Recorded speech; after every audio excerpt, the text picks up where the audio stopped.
Halo semuanya, Assalamualaikum, Shalom, Om Swastiastu, Namo Buddhaya, salam kebajikan untuk kita semua. Saya Carolina Aprilia, sebagai mahasiswa dari Universitas UC Online 2023, kali ini akan mempresentasikan mengenai produk atau jasa yang diintervensi oleh pemerintah Indonesia. Untuk yang pertama, saya akan menjelaskan tentang ilmu ekonomi. Ilmu ekonomi lahir karena adanya kondisi kelangkaan, yaitu suatu kondisi di mana kebutuhan masyarakat tidak terbatas, namun sumber daya yang dimiliki untuk memenuhi kebutuhan tersebut sangat terbatas. Di mana untuk mekanisme pasar tidak selalu efektif dan efisien. Mengapa itu bisa terjadi? Yang pertama, karena informasi yang dibutuhkan konsumen dan supplier tidak selalu tersedia, sehingga ada kalanya menimbulkan kelebihan atau kekurangan persediaan dalam pasar. Informasi tersebut yang tidak selalu ditangkap oleh supplier dan sebaliknya. Untuk yang kedua, kompetisi juga tidaklah selalu efektif. Persaingan yang tidak sehat seperti adanya monopoli akan sangat mengganggu keseimbangan pasar. Yang ketiga, lahirnya dampak buruk industri seperti isu lingkungan. Dan pada yang keempat, akan muncul kebutuhan masyarakat yang tidak bisa disediakan oleh pasar seperti fasilitas-fasilitas publik. Contohnya seperti pemerintah harus mengintervensi pada rempah-rempah dan Indonesia harus mengekspor keluar. Hal ini merupakan jenis pertumbuhan yang mempunyai rasa dan aroma yang kuat, seperti pada rempah-rempah sebagai bumbu dan penambah rasa pada makanan. Selain itu, untuk masakan, penggunaan rempah-rempah dapat di industri farmasi, kosmetik, pewangi sebagai bahan pengawet, yang biasanya digunakan pada sektor hotel atau restoran ataupun kafe. Menurut pun data dari Negeri Rempah Foundation, ada sekitar 400-500 spesies rempah di dunia, di mana 275 diantaranya berada di Asia Tenggara dan Indonesia sebagai salah satu yang menjadi negara paling dominan, sehingga Indonesia dijuluki sebagai Mother of Species.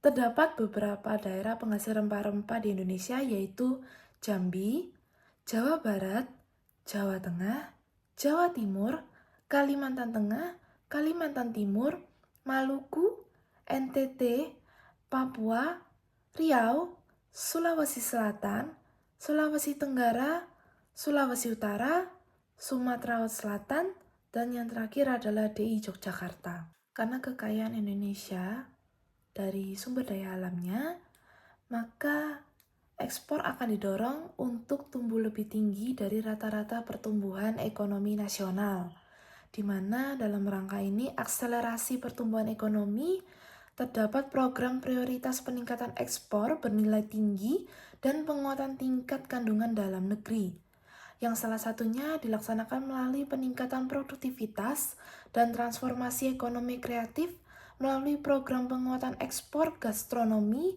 melalui program Indonesia Spice Up the World yang dicanangkan pada tahun 2021. Terdapat contoh rempah-rempah yang akan kebanyakan diekspor ke luar negeri.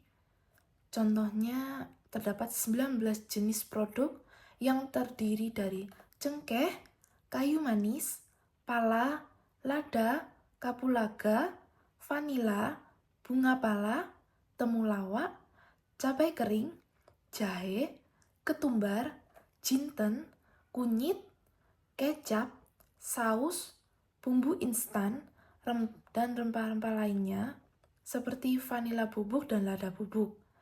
Beberapa negara tujuan utama yang ditargetkan adalah Amerika Serikat, RRT atau China, Vietnam, India, Arab Saudi, Belanda, Jerman, Malaysia, Singapura, Jepang, Australia, dan beberapa negara di kawasan Afrika.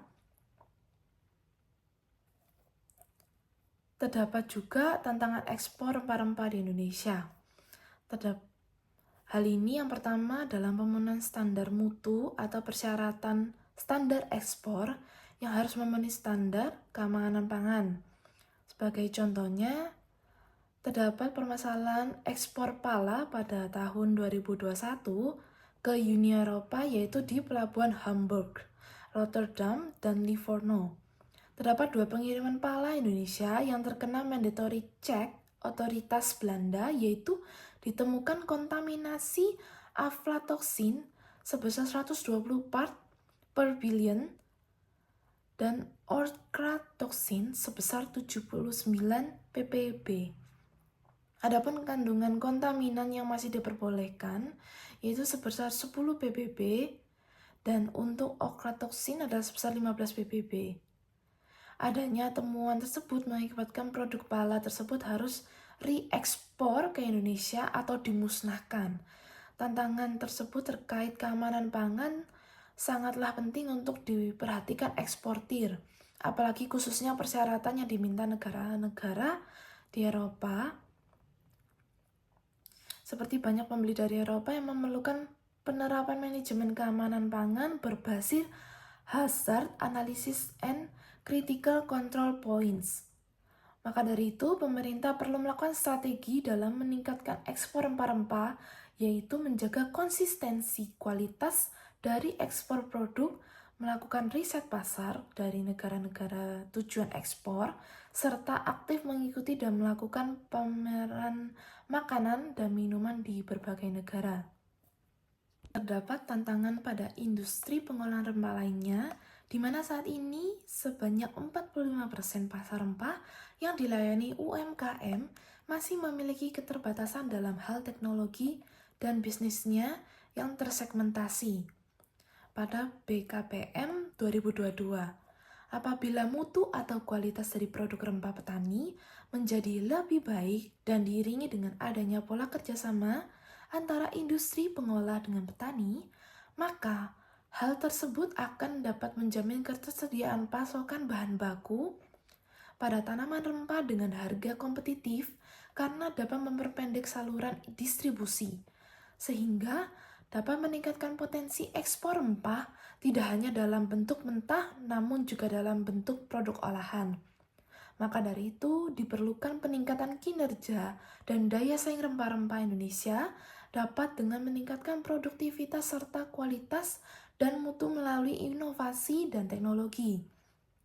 Di samping itu, perlu adanya intervensi pemerintah untuk memberikan pelatihan dan pendampingan yang efektif kepada petani agar dapat menghasilkan tanaman rempah berkualitas dan sesuai standar yang ditetapkan industri pengolah, sehingga juga dapat memenuhi kualitas yang disyaratkan oleh buyer di luar negeri.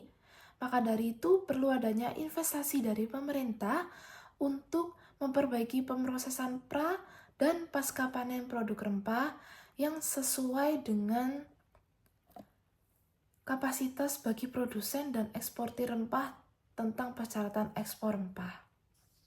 Untuk mencapai target ekspor rempah Indonesia pada tahun 2024 dapat dilakukan kolaborasi dengan berbagai stakeholder, misalnya terkait seperti Kementan, Kemendak, Kemenkop, UKM, Kemenparekraf, lembaga penilaian kesesuaian, lembaga akreditasi, serta dengan para petani dan eksportir. Terkait hal ini diperlukan sinergi kebijakan yang jelas dan terukur dari program ini, mengingat program ini dilakukan oleh lintas kementerian dan stakeholder. Karena jika melihat untuk saat ini belum ditemukan, misalnya dokumen rencana strategis yang akan dilakukan oleh lintas stakeholder untuk meningkatkan ekspor rempah di Indonesia.